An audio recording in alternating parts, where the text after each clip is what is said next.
Muy buenos días, hermanos, bienvenidos a Reflexiones Bíblicas de la Carta a los Romanos. Vamos a leer el capítulo 1, Romanos capítulo 1, versículo 1, dice la palabra del Señor: Pablo, siervo de Jesucristo, llamado, subraya esta palabra, mi hermano, llamado a ser apóstol, apartado para el Evangelio de Dios, que Él había prometido antes por sus profetas en las Santas Escrituras, acerca de su Hijo nuestro Señor Jesucristo, que era del linaje de David según la carne, que fue declarado Hijo de Dios con poder según el Espíritu de Santidad, por la resurrección de entre los muertos, y por quien recibimos la gracia y el apostolado para la obediencia a la fe en todas las naciones por amor de su nombre. Versículo 6, entre los cuales estáis también vosotros llamados, nuevamente esta palabra, llamados a ser de Jesucristo, a todos los que estáis en Roma, amados de Dios, llamados a ser santos, gracia y paz a vosotros de Dios nuestro Padre y del Señor Jesucristo. Mi hermano, como vemos, la palabra que se repite 3 veces en estos versículos es la palabra llamado. Primero es llamado a ser apóstol, llamado a ser de Jesucristo, llamados a ser santos. El título de esta reflexión es llamados a ser de Jesucristo, mi hermano. Como dice el versículo 1, Pablo, siervo de Jesucristo, llamado a ser apóstol, apartado para el Evangelio de Dios. Mi hermano, Pablo tiene 3 cosas muy claras en su vida. Tiene muy claro su posición, su llamado y el propósito. ¿Cuál es su posición? Como siervo de Jesucristo. ¿Cuál es el llamado? ¿Para qué el Señor le llamó? Para ser apóstol. ¿Y cuál es el propósito? Él sabe y él entiende que es apartado para el Evangelio de Dios. Y sabe, mi hermano, es la misma comisión que tenemos tú y yo. Por eso el tema del día de hoy es llamados a ser de Él. El versículo 6 nos lo deja muy claro cuando dice, entre los cuales estáis también vosotros. O sea, Pablo da su descripción de para qué el Señor lo llamó, pero también dice, ustedes también son llamados. Ustedes también son llamados a ser de Jesucristo. Y hay que entender, mi hermano, que nunca va a haber una revelación sin una comisión. O sea, no es algo así como que Dios se revela mi vida y Dios me salvó y quiere que esté sentado en la iglesia. Nada que ver, mi hermano. Ese no es el propósito del llamado de nuestro Señor.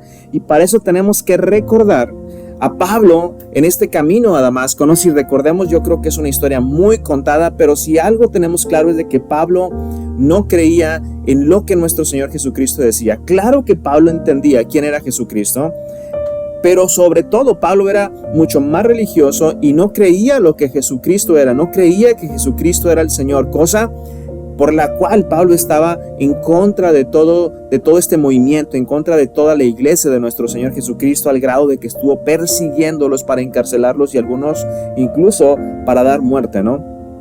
¿Qué pasó con Pablo? Pues en este camino a Damasco, mi hermano, Pablo tiene un encuentro con nuestro Señor. No sé si recuerdas que dice la palabra del Señor que hay una gran luz que prácticamente lo deja ciego, y Pablo reconoce que esa luz es la luz verdadera.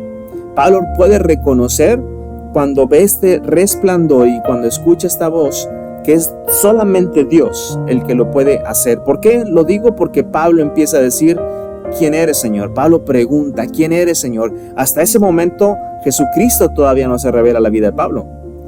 Ya conocía a Jesús, pero no había una revelación de quién era realmente Jesús. Cuando Pablo cae, probablemente mi hermano puede caer de rodillas. Cuando Pablo cae y pregunta, ¿quién eres, Señor? Ahí viene la revelación de Jesucristo y dice, yo soy Jesús. Pero lo que más me gusta, mi hermano, aparte de esta hermosa revelación, es de que hay una segunda parte de la revelación. La segunda parte de la revelación es cuando Pablo dice, ok, ya sé quién eres, Señor, ahora dime qué quieres que yo haga. Mi hermano, tenemos que tener esto muy claro. Nunca habrá una revelación sin una comisión. Dios no se ha revelado a tu vida para que estemos sentados en la iglesia. Tenemos un llamado y tenemos un propósito. Ahora, el llamado, mi hermano, es para el Evangelio, para poder compartir, para poder hablar de Jesucristo, que es precisamente lo que nos dice Pablo en los versículos que leímos ahorita del capítulo 1 de Romanos. Y tenemos que entender y meditar una cosa hermosa, mi hermano. Porque si te pones a pensar, Dios en su poder, Dios en su deidad, Dios en su soberanía, Él simplemente pudo hablar de Jesucristo o predicar de Jesucristo utilizando a su Espíritu Santo sin necesidad de ocuparnos a nosotros. Él tiene el poder para hacerlo. Él tiene el poder para mandar ángeles y que prediquen a todo el mundo la palabra del Señor, pero Dios no lo quiso hacer de esa manera. Mira lo que dice 2 Corintios 4:7. Pero tenemos este tesoro en vasos de barro, para que la excelencia del poder sea de Dios y no de nosotros. Mi hermano, aunque el Señor pudo usar muchas otras maneras para predicar de Jesucristo, dice la palabra del Señor que en estos simples vasos de barro que somos nosotros, y tenemos que entender esto, mi hermano, estamos formados de un elemento tan básico y tan simple como el barro.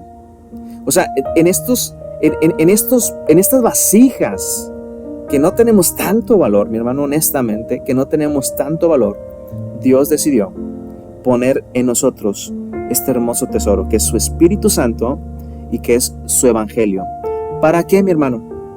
Pues para que cuando la gente empiece a escuchar de ti y de mí, de los simples vasos de barro, que empiece a escuchar de nosotros el poder de Jesucristo, la gente va a voltear a ver al Señor, ¿sí? La gente va a empezar a voltear a ver al Señor y va a decir, la excelencia del poder es de Dios y no de nosotros. Así que, mi hermano, tómalo de esta manera. Es un privilegio. Dios te eligió a ti, Dios me eligió a mí, para que podamos predicar su mensaje. Dios nos eligió para que podamos abrir nuestra boca y demos el mensaje de Jesucristo. Así que, mi hermano, yo te invito, prediquemos su preciosa palabra, porque ese es el llamado que tenemos.